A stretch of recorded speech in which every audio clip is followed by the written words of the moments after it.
Today. I hope you're all staying well given the current circumstance. So I'm excited to share some ongoing work that I've been doing with my collaborator, Colin West at the University at UCLA, looking at kind of extending some of my dissertation research and looking at how providing aid in the form of saving time might be particularly beneficial, particularly among those who are both financially constrained and temporally constrained, that is the working poor women. Again, this paper was actually accepted as a pre-registered report, but so it was accepted at Nature Human Behavior before the results are known. So we're kind of collecting, we just did our last round of data collection.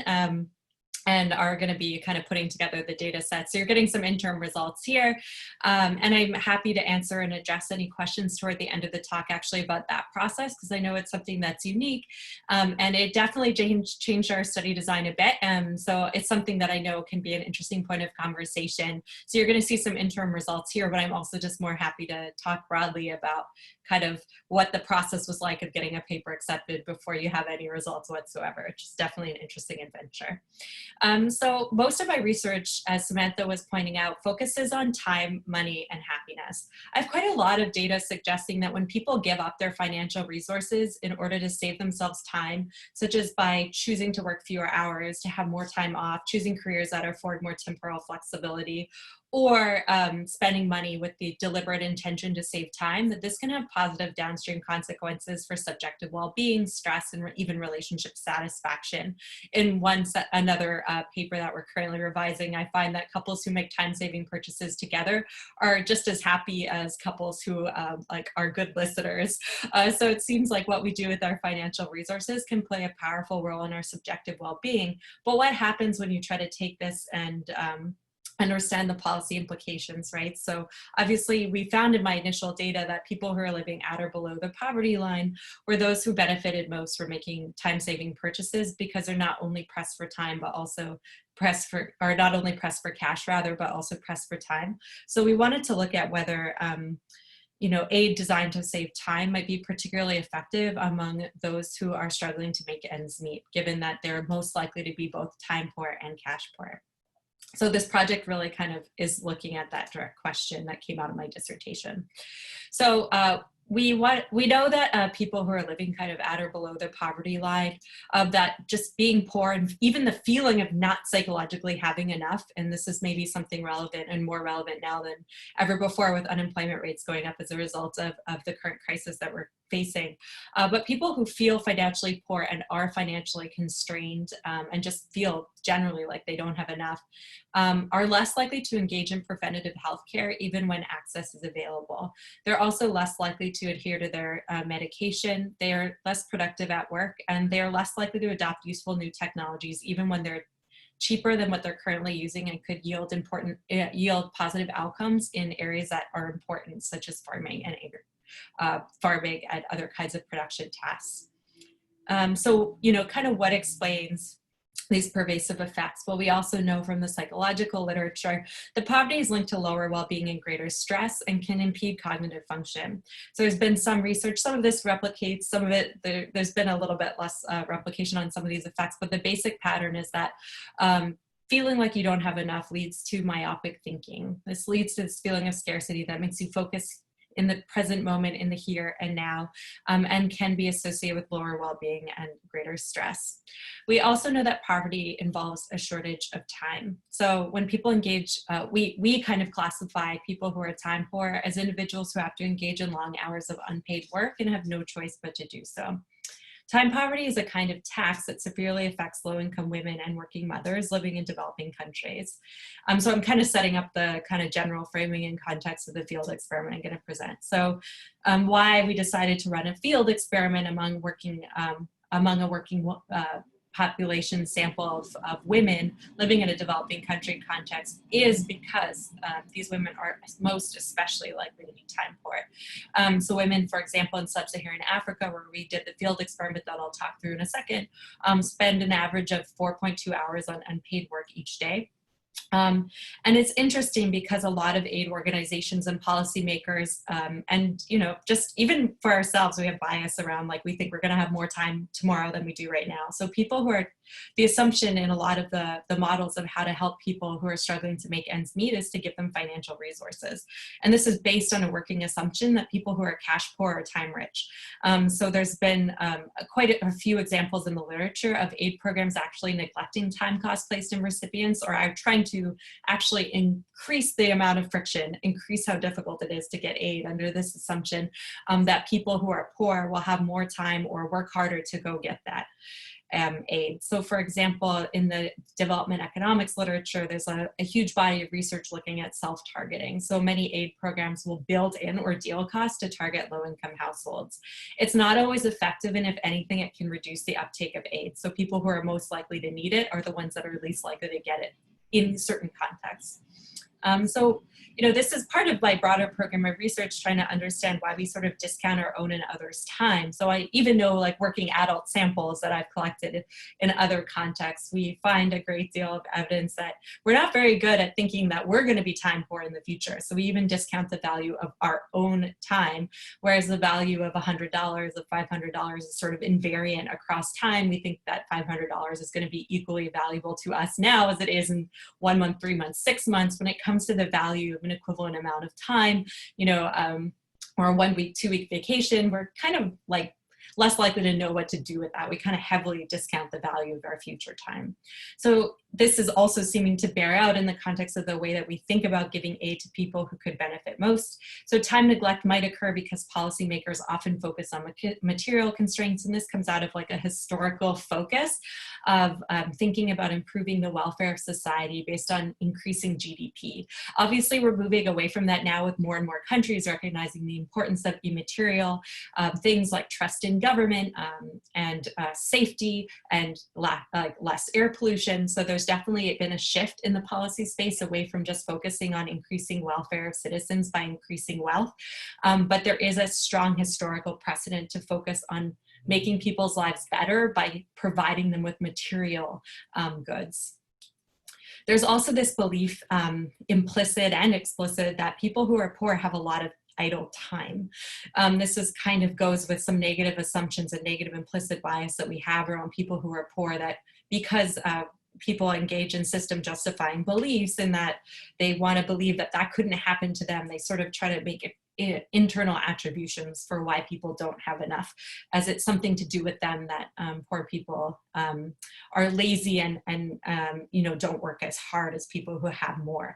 These kinds of beliefs are especially pervasive under high levels of income inequality. So the more that wealthier people have, the further that they have to fall, the more likely at specific times that they're likely to hold these system justifying beliefs. And so that could also impact the way that we think about distributing aid, such that there's a belief that the materially poor have a lot of idle time, when in fact, as I mentioned, my survey data suggests that's not the case.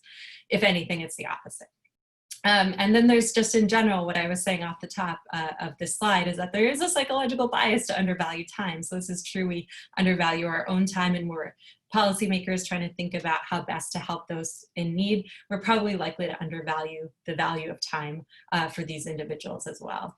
And in general, one thing that we might kind of gravitate toward helping people, providing cash or material goods to individuals who are struggling to make ends meet, is just because we don't know how busy they are. We're not really sure what people would do with the free time if we were to give them additional time. So there's a lack of time use data among the working poor, and some of this data collection that we've been doing is really just to get a descriptive sense of how do people who are struggling to make ends meet in developing country contexts spend their time, and how are these different sources of time use associated with well-being. Of course, right now, given the COVID context and how unemployment is rampant, in particular, not only in the US, but in developing country contexts, I think it's really interesting to think about whether the assumptions of the models and of the studies that I'm collecting now hold. So I also have a colleague at HBS, Reshma Hussam, who is a development economist, and she's been looking at the impact of forced idleness on well-being. So I think it's interesting to think about when, and not only whether, time-saving aid might promote well-being and reduce stress among the working poor, but also when providing meaningful work, like kind of when these forms of aid might be most effective. And I actually get into that in the talk a little bit, as you'll see later.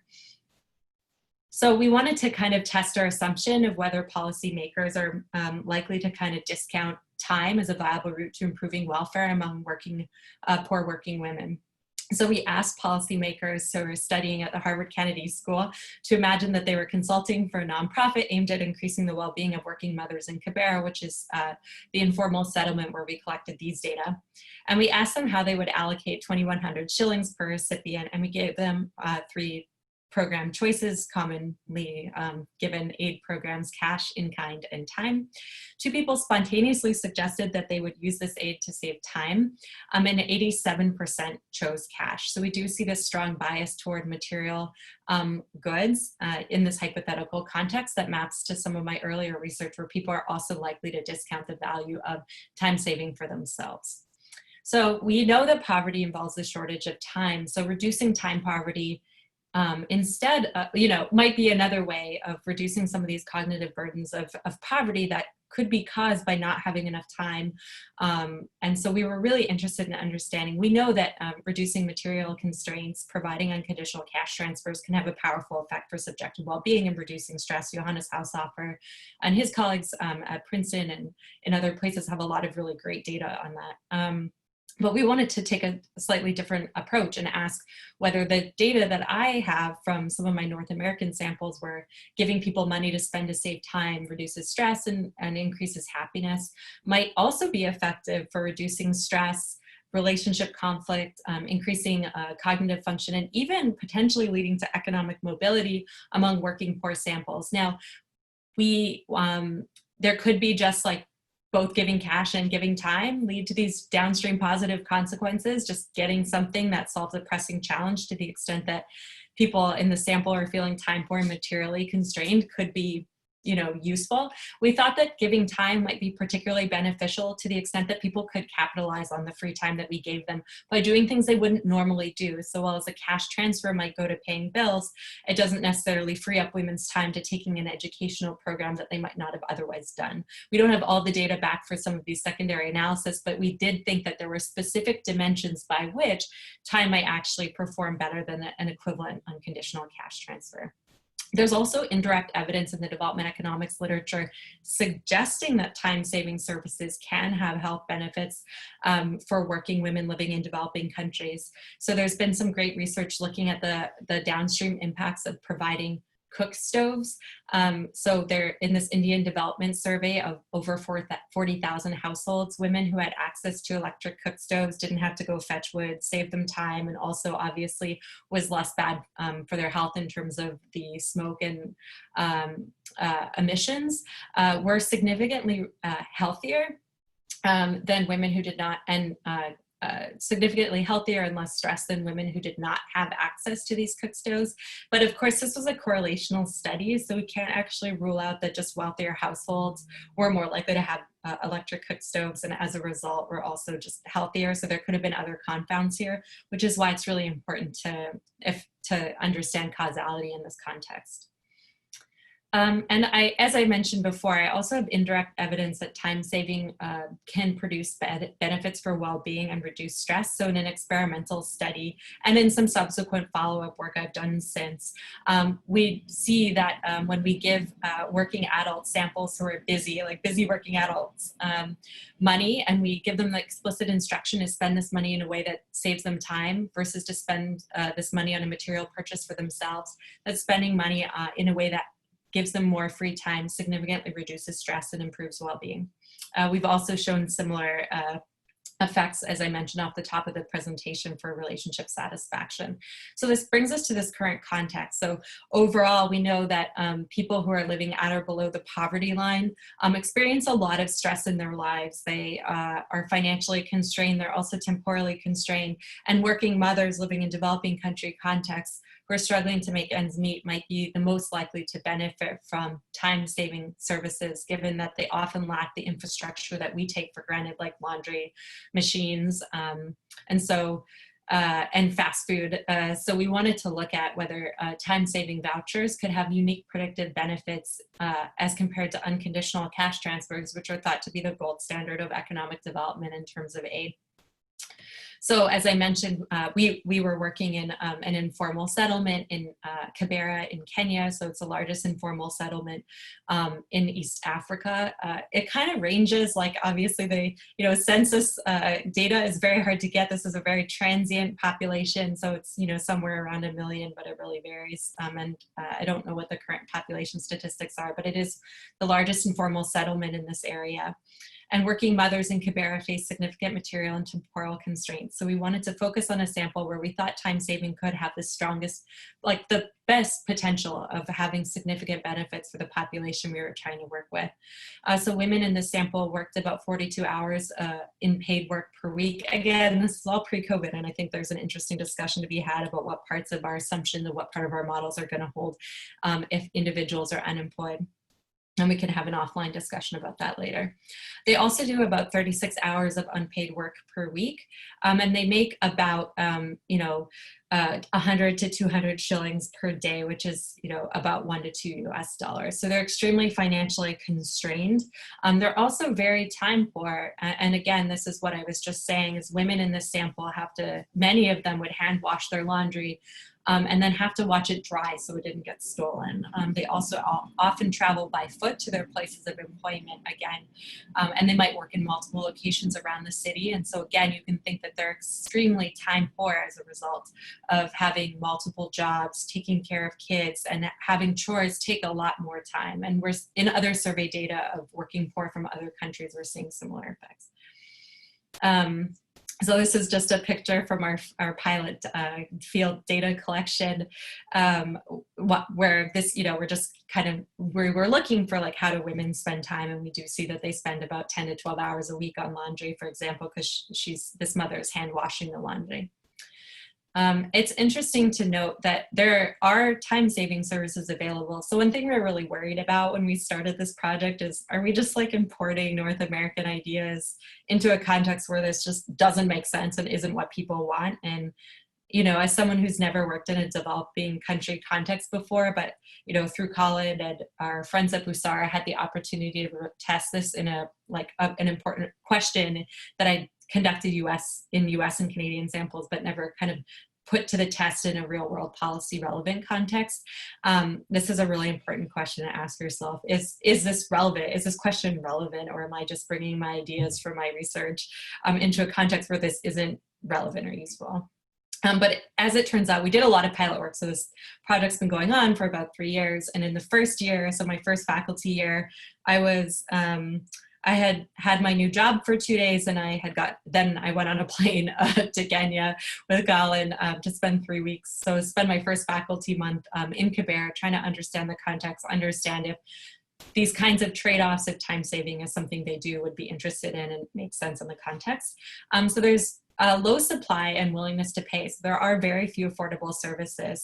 And even among the services that are available, about 77% of people in our pilots said they never paid for laundry, and 82% never paid for meals. And 600 shillings, which actually in retrospect is about like 3 days labor. So it's not anything to, this is quite actually a high amount. It was the maximum willingness to pay, though, for goods that were valued at 1,000 shillings. So there's just some actual constraints. But I will note that in our pilot data, women did, especially entrepreneurial women, they did pay to outsource. So there is demand among this population. It's just that they lack financial constraints. So it's very interesting to think, like, we were observing entrepreneurs, women who ran small vegetable stands, were paying people to run errands on their behalf so they could stay and sell at their stores for longer. So there was instances of time-saving services happening in this context, and there was a demand. It's just that people here are financially constrained. So, we were surprised to see that people were actually trading some of their limited financial resources to save themselves time, suggesting again that if, considering how poor many of these women are, that even they're spending some of their limited resources to save themselves time is pretty impressive. So in our experimental design, again, as I mentioned, we really wanted to test the efficacy of time-saving vouchers against unconditional cash transfers. So we recruited a sample of about 1,600 employed mothers living in Kibera, and they were randomly assigned to receive the following for 3 weeks during our study. So there's a peer control condition. They received nothing except some small compensation payments for the surveys that we asked them to complete throughout the study. And then we had an unconditional cash transfer study, which our study arm, which again, is because unconditional cash transfers are thought to be the gold standard of aid. And this is because people presumably can spend it on anything that they want to. And so they'll spend it in a way that has the most utility for them. That's sort of like the working assumption of why unconditional cash transfers are so great. And then we wanted to look at time-saving vouchers. Now, one thing we also were really interested in is it's possible that unconditional cash transfers, so there's some mixed evidence in the literature when you give unconditional cash transfers to women, that actually it doesn't completely pass through to the woman, right? So it's going to other members of the household. And so I think one interesting possible difference we were maybe expecting is that because time-saving vouchers, which you'll see in a moment, are actually helping women directly because they're targeting behaviors that only the female in the household engages in. In this context, it's fairly patriarchal. Women are doing more of the chores, more of the housework than men. That we thought maybe part of the benefit might be driven by the fact that time saving is just more likely to directly benefit the recipient, in this case, the woman, as opposed to diffuse through the social network or the household network. So in our control condition, women received nothing at all, completed all of our study measures. In the unconditional cash transfer condition, they received about $5 or 500 shillings. Again, a couple of days paid labor at least once a week for 3 weeks via M-Pesa. So M-Pesa is a mobile transfer technology. So, it's like getting Venmo basically. And they use all of mobile technology is really, I think 98% of Kenyans have mobile transfer, have M-Pesa and are able to pay via their cell phones. So that's something that we leverage, technology we leverage in the study. And mobile infiltration is really high in this sample, which makes data collection somewhat easier and some of our outcomes and connecting with participants easier. Then we had a time-saving voucher condition, and so we gave women vouchers for time-saving services that we developed through intensive piloting. And again, I've already mentioned this, but unconditional cash transfers have benefits for subjective well-being, engagement with paid labor, increased earnings, empowerment, and it has low overhead due to M-Pesa. So that's why we chose it as our control. So our time-saving vouchers were either laundry or prepared meals. So we gave women we randomly assigned women to condition, and we did pick these time-saving vouchers based on extensive piloting. We wanted to remove the burden of unpaid labor for working women in this sample without having unintended negative externalities. So we wanted to reduce chores that were generally unenjoyable and that weren't also removing something that people find positive, like social time. So for example, in our initial piloting, we saw that women on a weekly basis would have to take things to the dump. They were throwing out things, rubbish or, exchanging some scraps that they found for some extra money. And they reported that as a very disliked chore that was quite unsafe also and took a lot of time. But they also reported it as a highly social event. They would go in groups, they would go together. And we really didn't, after some deliberation, we chose not to include that, for example, as part of an option for time saving because we didn't want to eliminate something that had kind of these high social benefits where women might be bonding with each other or getting important information from each other. So we chose laundry and meals because they saved a significant amount of time for women in the sample. Laundry, of course, more than meals, although you'll see we don't have between condition differences in our interim results. And they weren't associated with other benefits like socializing. We matched on the cost to administer from kind of a policy perspective. So again, thinking about the hypothetical situation I mentioned at the top of the talk, where we asked policymakers if you had a set amount of money, which kind of aid would you give out? We went back and forth on this, but eventually we matched on the cost to administer. So if you had a certain set amount of aid, how should you give it to have the greatest downstream implications for your sample? We were considering doing some kind of willingness to pay auction so that we could make equivalent the objective amount of cash with the subjective value of the time-saving voucher to the participant, to every participant, and then randomly assign them to get the equivalent amount of value of the time saving versus cash. But we decided to go against this because of the fact that people heavily discount the value of time. So we thought then that we wouldn't be actually giving enough cash or enough time to be useful. So of course, I'm happy to have offline conversations, but we did think a lot about this design, and some of it got pushed around in our pre-registered report discussion, like our pre-registered report peer review process. So I'm happy to talk offline. Now our implementation partner was Kibera Town Center, which is a nonprofit that's located right in Kibera, so right at the front entrance of that informal settlement I showed you earlier. So they built this center, actually the actor who was Wonder Woman's mom in those movies, Connie Nelson is also a major philanthropist, and she built this center under a working assumption that we had, which is we should think about how to help people in this community have access to things that are convenient. So they actually have a laundromat inside. I think it's on the next photo, yeah. So they have like a cafeteria here, which you can't quite see in this picture. They have laundry machines here. And then they have access to, entrepreneurial classes and so on. And that's the data we're still waiting to get back. So that we partnered with them. At first, we weren't sure how we were going to give out the laundry and meals. We were even contemplating starting our own small business because we weren't exactly sure how we were going to, we were going to make a laundromat and a restaurant to try to implement our time-saving vouchers. But luckily, we were able to work with Kibera Town Center, already had these services available. So yeah, this is just a better picture. So they have a clean water facility as well, water filters, laundry. And then the Human Needs Project is what the nonprofit is called. So our full experimental design, we had baseline measures of our key dependent measures of interest, well-being, relationship satisfaction, perceived stress.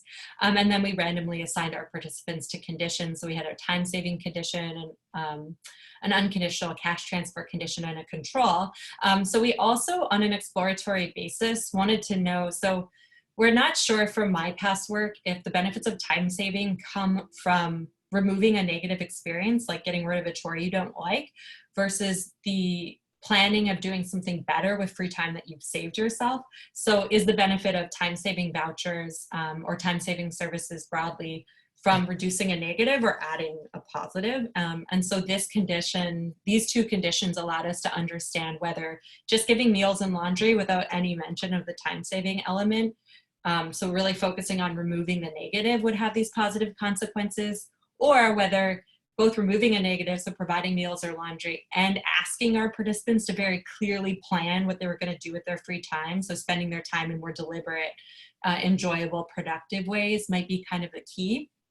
So we actually, on an exploratory basis, had 2 time-saving conditions. And then in week 6, we had end-line measures of subjective well-being, reduced stress, and some of these self-investment behaviors like enrollment in educational classes, which we're still going to get data back from. And then we're doing some long-term follow-ups now, which I don't have the data for as well. So we had 3 pre-registered predictions as part of our pre-registered report. So we thought that time saving as compared to cash might uniquely predict increases in subjective well-being. So that's overall cognitive evaluation of how well you're doing in life. So this subjective well-being, increased positive affect and decreased negative affect. So that's the affective component of subjective well-being, which, so I'm usually looking at both the cognitive and affective components. So how well I think I'm doing overall in my life and how much joy, stress I experience on an everyday basis. We also thought that time saving would be better than cash at reducing stress, and relationship conflict would also go down. Again, cash transfers can sometimes cause increased relationship satisfaction when given to the woman, to the extent that they cause fighting between the partners. There's mixed evidence, and the latest research sort of suggests maybe those effects on conflict aren't as reliable, and that actually cash transfers are uniformly kind of positive for relationships. But we were going with some literature that was available to us at the time. So our prediction was that time would beat cash and both would beat the control condition. Now, again, this is a hypothesis that's never been tested in the literature to our understanding in this specific way. And so we made an argument because our pre-registered report demanded us to make a strong argument that time would be cash, but we are actually kind of, to the extent that time and cash are both giving someone that needs both time and cash something, we weren't completely sure kind of which intervention would be the most effective, but we did pre-register analyses. Just want to see how I'm doing for time. Okay, I'll speed things up a little. So we pre-register analyses using a Bayesian approach, and this is based on interim data. We're also interested in individual differences in the ability for women to capitalize on the free time that was available to them. So we thought maybe small business owners, people with higher levels of education, and therefore people who had greater opportunity to work might benefit most from time saving because they could more readily translate that free time that they weren't spending doing laundry into employed work to solve that financial constraint. We also were interested in whether people spent in the time-saving conditions spent less time on unpaid labor and more time on positive activities, and whether this might account for some of the subjective well-being of the time-saving condition more specifically. And we were also interested in modeling out negative spillovers, so time spent doing others unpaid labor, decreased quality of relationships with friends if their friends started to become jealous of the aid that they were receiving, that the participant was receiving and they were not. So we had eligibility criteria, working mothers who were eligible to participate if they lived within a 30-minute walking distance from that center I just showed you. We didn't want people to live further away because then we would actually be causing a burden in the time-saving conditions. So we did think a lot about who should be eligible and why and what the limits of generalizability were. They had to be at least 18 years of age or older, work for pay at least 25 hours a week, have at least one child living at home and enrolled in school. And this was because it's a highly transient sample. And so if a working mother has a kid in school, they're more likely to stick around for the full entirety of our study. They also had to spend at least 3 hours cooking and doing laundry each week and have less than 7 members living in their household to ensure that the meal services that we provided would feed their whole household at least one meal. So baseline demographics, we see kind of a median age of 38, about 32 hours of paid work, 35 hours of unpaid work. About 60% were married. There's quite a high percentage who are widowed in the sample, just speaking to the chronic stress nature of this population. We see kind of less than a majority of women who manage the household, quite high rates of depression, not very many assets, and fairly they're a little bit probably wealthier than we would expect if we were just to take a random sample given our inclusion criteria, but still, on the definitely fitting with this poor working sample that we would expect. There was some baseline differences in dropouts. So there was no differences between who we retained and who dropped out, but we did have about 7% attrition of people we didn't have inline data for. Many of those moved away of Cabrera, as again, I mentioned, it's a highly variable, highly transient population. And our interim analysis are based on a randomly assigned subset as follows. So we have about 200 in each of our key conditions, and I've collapsed across the time-saving conditions just for the sake of simplicity, since I didn't see differences between them, and I'll present the results quickly showing both with and without. It's noted that the manipulation checks were successful, so we asked people like, to what extent was your burden of unpaid labor reduced? And we do see that people in the time-saving conditions said they had less unpaid labor as compared to the cash or control. Obviously, that's important. And we have some evidence for differential attrition across our conditions, such that attrition was higher in the control condition as compared to the time-saving or unconditional cash transfers, but didn't differ demographically in terms of dropouts, just that when we weren't paying people as much, they were less likely to come back. So that kind of makes sense. So these are condition differences at time 2 adjusted for time 1. So an N of about 600 people here. So we saw, if anything, the time-saving conditions actually seem to decrease subjective well-being somewhat. So these are all non-significant results so far, but we do see a significant or a marginally significant drop in subjective well-being among individuals in a time-saving condition, and I'll unpack that in a second.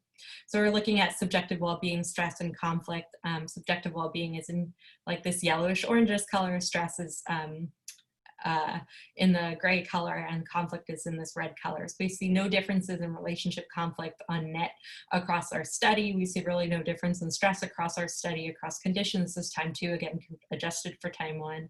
And then we see a slight decrement in subjective well-being in our time saving. And I'll unpack that in a second. There was no other between condition differences at endline, and it didn't actually depend on the time-saving voucher administered, so it didn't matter if people got laundry or meals. We also didn't really see much difference in terms of our time-saving planning, where people were thinking about the specific things they would do with that free time, as opposed to just a time-saving condition where we gave women meals and laundry, but didn't ask them to think about what they wanted to do with that time. But if anything, we saw a slightly more negative effect of the planning condition. And again, it's interesting in that, and some of the time use patterns bear this out, but it seems that for some women, they felt sort of that they weren't able to do all the things that they wanted to do with that free time. So the planning actually backfired, in the sense that, at least for some women in the sample, it reduced optimism. So they're feeling like, well, I want to do these things, but actually I really can't do them given some of the constraints in my life. And so if anything, asking women in the sample to ruminate on the things that, or like to think about the things that they would want to do with their free time might have led to some rumination. So we're still unpacking these findings a bit. So you can see, again, speaking to this optimism point, you have a slight reduction in optimism in the planning condition, again, kind of speaking to the point that I just made, that really thinking about what one would do with their free time for women in the sample might actually backfire, at least for some individuals. So there's no significant differences by time saving, and the trend suggests that planning undermined well-being and optimism, and if anything, increased conflict. So we then wanted to look at individual differences in time capitalization. So we found that education level did not shape the benefits, and neither did entrepreneurship. But we did see initial evidence that the relationship satisfaction benefits were strongest for women who are experiencing higher levels of stress at time 1. So for women who are experiencing higher levels of stress at time 1, just to orient the graph, you see time 1 well-being on the X, and a relationship satisfaction or relationship satisfaction at time 2 on the Y-axis. And you can kind of see here, I think, so the red line is the time saving in this condition. So you see this kind of flattening, but for women who were experiencing more stress, I think this is conflict, sorry. I would just want to go to these results here.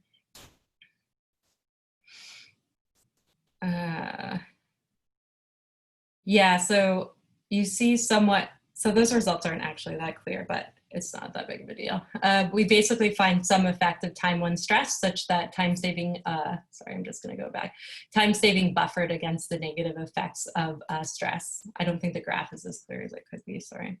So then I wanted to look at baseline levels of time use interaction. So participants, what I found is participants who spent more time working at time 1 benefited more from the time saving versus unconditional cash transfer condition. So you can see this is a much clearer graph, so subjective well-being at time 2. And you can see that this is hours worked. For women who worked more hours at time 1, they're experiencing greater gains in subjective well-being over the course of the study. We also saw interesting associations between time use within the time-saving condition. So within the time-saving condition, women who spent more time working experienced greater subjective well-being. They also experienced lower negative affect. Passive leisure was also associated with negative amounts of a negative association with stress, and as was working. So we saw that women who were able to translate, kind of at the point I was making earlier, women who were able to translate the free time that we purchased through these meals and laundry into work seemed to benefit most within the time-saving condition. So we see overall no effect of unconditional cash transfers or time saving in our key outcomes in our interim analysis. If anything, the planning increased stress and decreased optimism, and time saving increased stress unless women had the opportunity to spend additional time working or resting. Now, there are some limitations to this study. One slide deck one correlation table that I realized I have in another deck, but not here, is we found another really interesting pattern of results whereby women in the control condition experienced that doing leisure activities was experienced with negative subjective well-being, but In the time-saving conditions, leisure was associated with positive well-being. So we're currently exploring and following up on this idea that these time-saving services might legitimize leisure, especially among the working poor. So that was another really interesting individual difference that came out in these analysis. So limitations of the design were that there was some friction cost associated with getting meals and laundry. So women had to go to Cabarrus Town Center. So it wasn't as if, there wasn't no time cost of our time-saving condition. Also, the follow-up measures occurred about 5 to 10 days after treatment. So it's possible there was an effect of our condition that we just missed out on by doing weekly surveys as opposed to surveying on that day. And we have some text message data that we asked how people were feeling on that day that we're currently analyzing that might speak to the importance of this immediate measurement point. And also it's a relatively small time-saving amount for the chronically stressed population. So I'm currently working looking at larger and more sustained time-saving forms of aid. We were constrained by the amount of money that we had to run the study. It's quite a logistically complex study, but now we are working with a nonprofit organization. So we're looking at the long-term effects of rainwater collection technology that saves girls and women about 7 to 10 hours a day in collaboration with an NGO that I'm working with in Rajasthan. So we're studying intra-household effects. Again, we see that planning appeared to undermine well-being, but it might be possible that household support is really important for unlocking the happiness benefits of spending time. And we're currently conducting our analyses with our full sample now. So that is all the kind of results, and these are just like all the people who helped us make the study possible. And now I want to open it up for questions for the last 15 minutes or so.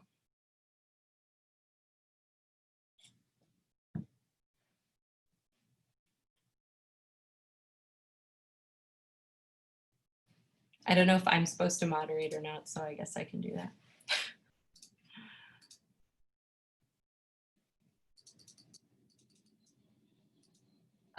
So I guess I'm moderating. If you have questions, you could just put them in the Zoom webinar chat. So the first question from Shivani is, were there any Kenyan cultural specific aspects that could have influenced the outcomes? I think this is a really important question. I'm so sorry, I just wanna, whatever, that's fine. So I think it's really important to think about, the cultural context in general. I think that, this sample was an urban sample. They're working in the city. They had family in villages. They're kind of struggling to make ends meet. So there were some things about the sample that made it especially beneficial for us, like in terms of our conceptual design. But in terms of Kenyan specific aspects that could have influenced the outcomes, I do think that in this context, women are especially likely to be doing all of the housework and working outside of the home. So they tend to be like the primary, like in a lot of cases, they're the primary breadwinner and so on. So I think, that could be one specific element that's interesting here that we need to explore. We also saw, a high degree of single parent homes where these women were widowed.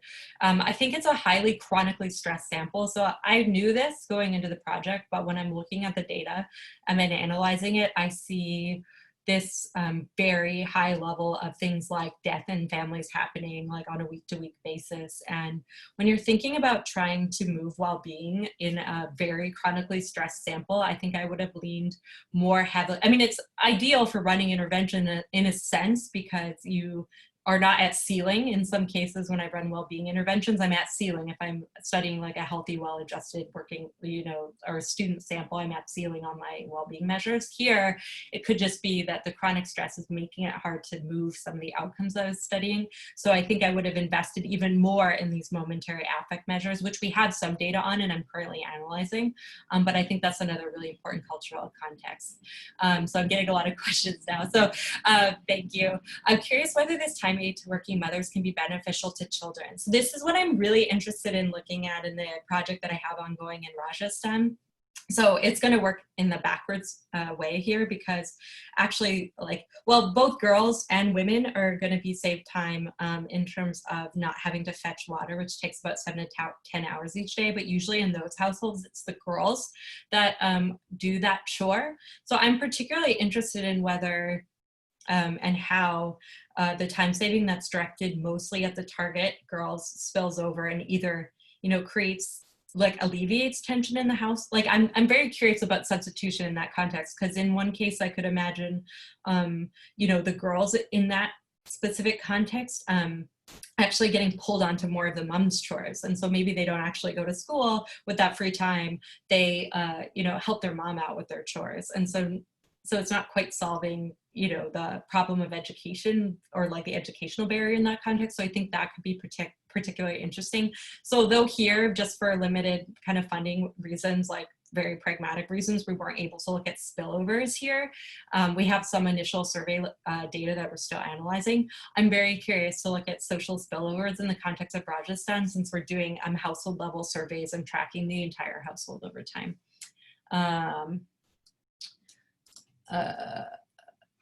Sorry, like, okay. Yeah. Is there any evidence of learning? So once you save people time, they're more likely to try and save themselves time in the future using their own money.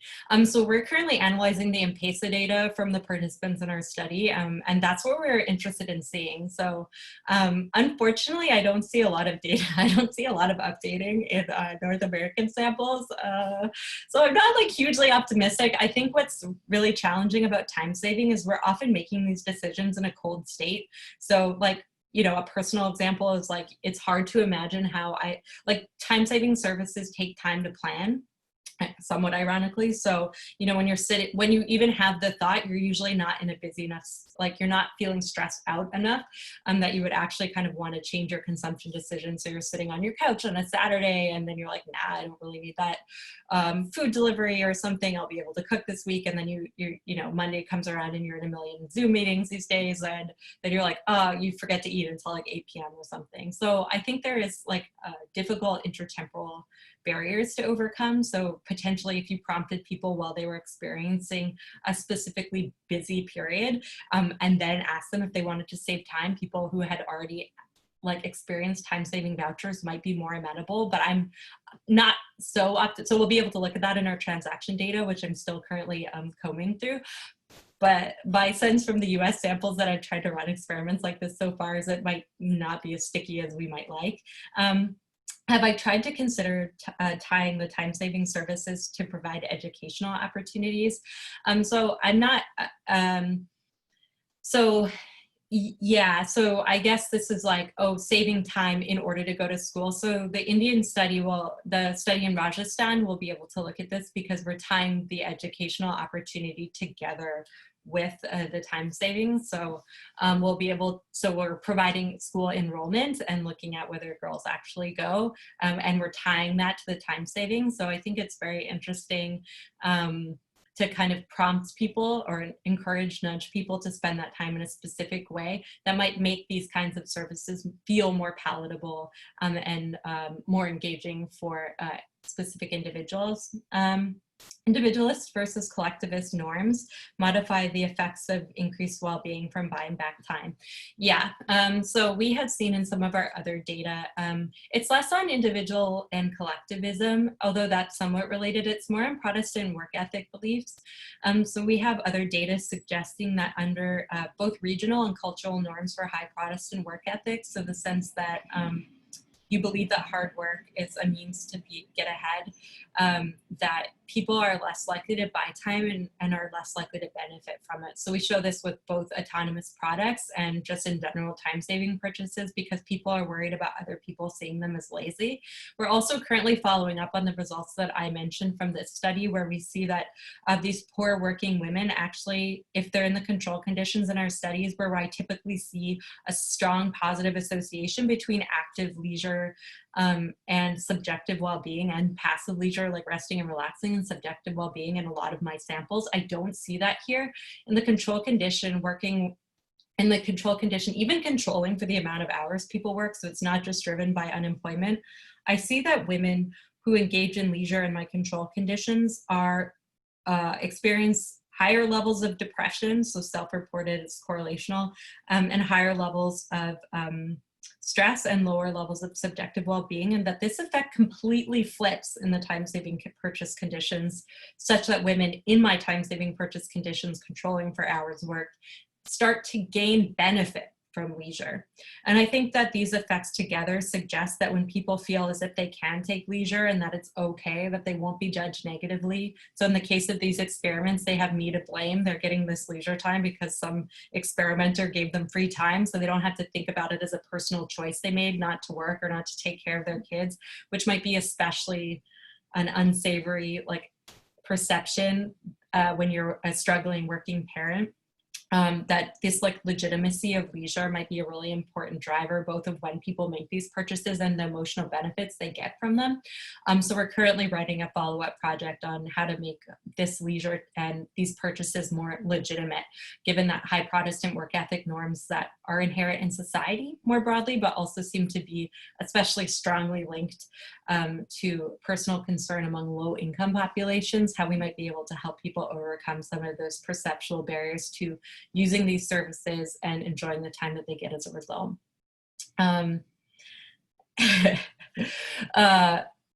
Changing behaviors and habits isn't easy. Were you surprised by the decline in subjective well-being? Yeah, so this is interesting. Do I see an initial decline and then adjustment? So we did disaggregate the findings. I think one thing is, if I could run the study again, and something that would come up a lot in conversation is that maybe the benefits of time saving take time. So this is what this point is alluding to, is that it takes some time to optimize free time when our schedules change. I mean, we've probably all been feeling like this as we're starting to work, we're working from home and trying to optimize and think about how to do that and feel good about that. So I will be curious. The study I'm now running in Rajasthan is much longer in the time horizon, so it might give people more of an opportunity to update. So some of the well-being, the negative well-being effects could have been driven, one, by people just kind of feeling like I was going to take away something valuable. So again, these were end-line effects. So they could have felt like a loss toward the end of the study. Maybe they were really enjoying it. And I think once I get into the weekly data, I'll be able to see these patterns a little bit more. But it could have just been that they didn't feel like they were optimizing their time, and the optimism and control, the optimism results I presented kind of speak to this. It's like, maybe it was actually making people feel like, well, if I had more time or could do this for longer, I might actually be able to make meaningful shifts in my life, but I don't get to do that here. So if anything, it's just highlighting the things in my life I can't change. So I do think that's a really important and interesting point going forward. The only other data on this question is my dissertation job market paper, which was in the moment, how do you feel afterwards? So in trying to kind of give this out over the long run, it might take some time for people to adjust, given that it is a major change in their schedule, and perhaps we were just not able to track the benefits of this aid long enough to really see those long-lasting benefits here. Cool. Is there any other questions? I know we're a couple minutes left, but if anyone has any other questions about any parts of the study, please feel free to put them here or email me. I'm happy to chat about stuff anytime. Ashley, I think we have a couple questions in the Q&A box. Oh, cool. Sure. Sorry, I have 2 of these. So there's chat and Q&A, or is this? Okay. So, so Corey was asking if I had any predictions about how the outcomes would look in a sample population without paid work. Yeah, so as indicated by some of my moderation analysis, we basically found that the effects are strongest for women who are able to work more with the free time off in the sample. So it's really, again, the trade-off question. So I think right now, if I were to give people time saving, this would make them feel worse, not better. Like there'd be no chance. When people feel idle, they feel very stressed out about that idleness. And so it's really about picking a sample for whom you think this is going to be most likely to work, because it's reducing goal conflict, reducing these feelings of having too many things to do and not enough time to do them. So I do think the results would look different if people weren't working. And we're currently exploring that right now. So we're running some longitudinal follow-ups in the same sample to look at how the value of time has changed during this COVID period, and whether the value that people place on their time now and how they're spending time, how much they're scheduling time now, yields dividends in the future as people try to seek work and go back to work. Yes, I do think that so I did address this question about the fading away nature. I do think that part of why we could have seen a decrement in subjective well-being, or at least the trends indicating that at time two, is exactly because women might be seeing this as a loss. So I'll be interested to see whether or not we actually see positive uptake when the time saving is an infrastructure change, as the well project that I'm working on in Rajasthan. Sorry, one sec, this chat box is like very, one second.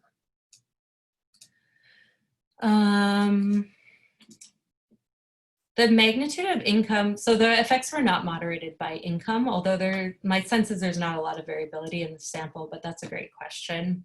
I have seen some moderation by income in my past studies, whereby lower income individuals in my nationally representative samples of Americans benefit most for the reasons I presented at the outset of this presentation. Yeah, so this question that Ania is bringing up, do people get adjusted to having more time as quickly? So one potential benefit of giving people more time is they satiated on less quickly. There's research by Cassie McGillner and Jordan Etkin that would suggest it depends what people do with this time. So if you spend the time, so say you have a house cleaner every week, and you spend that time every week doing the same thing. Because you're not allowing yourself variation in the activity you choose with the free time that you bought yourself, research would suggest that this would undermine your satisfaction over time. So you would habituate to these small changes that you're making. So it's about either doing something where you experience that same activity in a different way every time, like learning a new language is going to feel different every time you do it. So it's a learning opportunity, and fill your free time with that, or continue, or make the free time blocks more variable. I think the organizers could share my email, but I'm findable, definitely, to answer this question here. Here.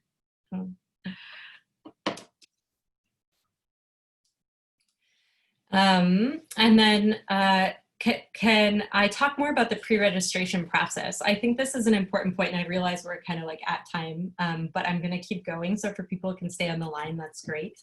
So the pre-registration process was very interesting. I've done it once before in another context where I felt, one, the results of my RCT were important, even if the result was null. Which I feel strongly about in this case too. I didn't want to be in a position of running the study and then either showing cash and time work, but or just showing nothing and no one caring or whatever. It was a big project. I'm a junior faculty member. I was like, if I'm going to do this, I need to try to, get this accepted before the results are known, because I don't want the whole project to be predicated on results looking a certain way. The pre-registration process was interesting. So we went through 4 rounds at Nature Human Behavior at stage 1. So it's very important to make sure you leave yourself enough time. Also, our conditions got quite significantly changed as a result of the peer review process, which I was fine with because I was still able to test my main conceptual questions of interest. But you have to be open to the fact that your study design may change as a function of the peer review process, and actually to engage in a pre-registered report process, you have to kind of let it change and go for it. So originally we had very specific conditions where, we were actually testing very incrementally the difference between we had constructed basically Uber Eats for this informal settlement, where we were having meal and laundry delivered to our participants, so they didn't have to incur any of the friction cost. And that was one of our treatment arms, is sort of like the inclusion or exclusion of friction. And that got cut out of our design. So we went way simpler. The Bayesian criteria here is very strict. So we have to show basically tight zeros or a very precise treatment effect. And we have to get to the statistical power necessary to show those effects. So as a result of that, our study design got much simpler. The planning the planning condition isn't in our pre-registered report. So we retain that for our own interest. And we got permission from a few other journals that if we were to find interesting treatment effects between planning and no planning, that we could go ahead and kind of, like, we got some editors' word that they would accept a submission from us, even if one condition was published elsewhere. So that's something else we did. But I do think, and I'm happy to talk offline if people have more questions, I think it's very important. I really hope more journals start doing it. I know for me as a junior faculty member, I felt like I could really take on an ambitious project like this and test questions that I thought were interesting and just find out the answers as opposed to results going in any one specific way. And I really hope more journals follow suit. But I will note it really does extend the process. So you have to be ready to wait for the peer review and to go through the entire peer review process. Like upfront, it took a long time and delayed us a little bit. So you just have to be a little bit ready and prepared for that. My unique experience on the development of field sites. So I kind of get asked sometimes, like, why Kenya? And it was a little bit pragmatic. So I had a collaborator in Kenya, Colin West, my collaborator on this project, worked at Busara before I went to grad school. And so we had connections there, and they were able to provide the lab infrastructure. I really wanted to road test this idea for my dissertation in a policy relevant context. It was too expensive for me to do in the US as a first year faculty member. And so for very pragmatic reasons, we decided to start working with Busara because I had a lab infrastructure and many years of experience with very talented researchers. And a sample that we wanted, a working adult sample who's struggling to make ends meet, and we're also time poor. So it fit perfectly conceptually with what we're interested in doing.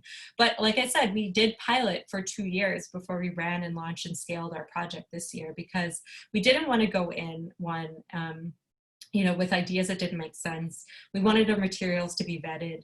We wanted to do qualitative interviews. So our first year was qualitative interviews. What's time saving? How do you think about time here? Trying to make sure that some of the constructs we were taking and importing from North American context, European context, made sense. Because otherwise, you're not going to be able to study what you want to study if you're not doing it in a way that makes sense.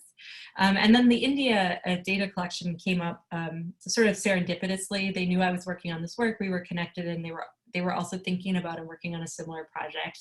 And they have many years of expertise. So I think it's really important to have a team that has been on the ground and done implementation work in the field context that you want to work in, because I'm not a development economist, I'm a psychologist. I haven't worked in a field context as in depth ever really before. I've done a little cross-cultural work, but in a very loose sense of that, just studying different samples at different wealth and mostly wealthy adult samples. So I'd never worked in a context like this before. So what's been really invaluable to me is to have implementation partners who really know the space, are willing to challenge my ideas and assumptions, are really willing to push me on the surveys and questions and ideas I'm bringing to the table. And that's been completely invaluable, these open communications of people on the ground that have a lot of trust in cultural capital in a specific place. Like, I couldn't run this project or the other project without that. I will note that these projects have been affected by COVID. And the very first thing we did is just make sure to put people's safety first. We paused both projects immediately. We actually transitioned some of our projects. So having alternative ways of communicating with these populations really helpful. So we didn't just rely on doing lab. We did some of our end lines over the phone, and that's been really helpful, and over text. So we're actually starting a new project. Again, we're trying to get people work in this community. Kibera has been really hard hit with, I've been, really sad to follow on the news about what's happening in that community. So we're trying to provide work opportunities via research projects for them right now, and kind of shift more to remote work for now in these contexts. So I think, I think that answers most of the questions, I feel like. Let's see. Maja, do you see any questions I missed? I think we're all Good, Professor Whillans, thank you so much for your time today. Yeah, thank you so much for all these great questions and for engaging so deeply in the work. I really appreciate it. And I hope you are all well. And thank you again for having me. Thank you. Thank you so much. And the recording will be available if anyone wants to review. We'll inform you more about that at a later time. Okay, great. Thank you, everyone. Thank you. Bye.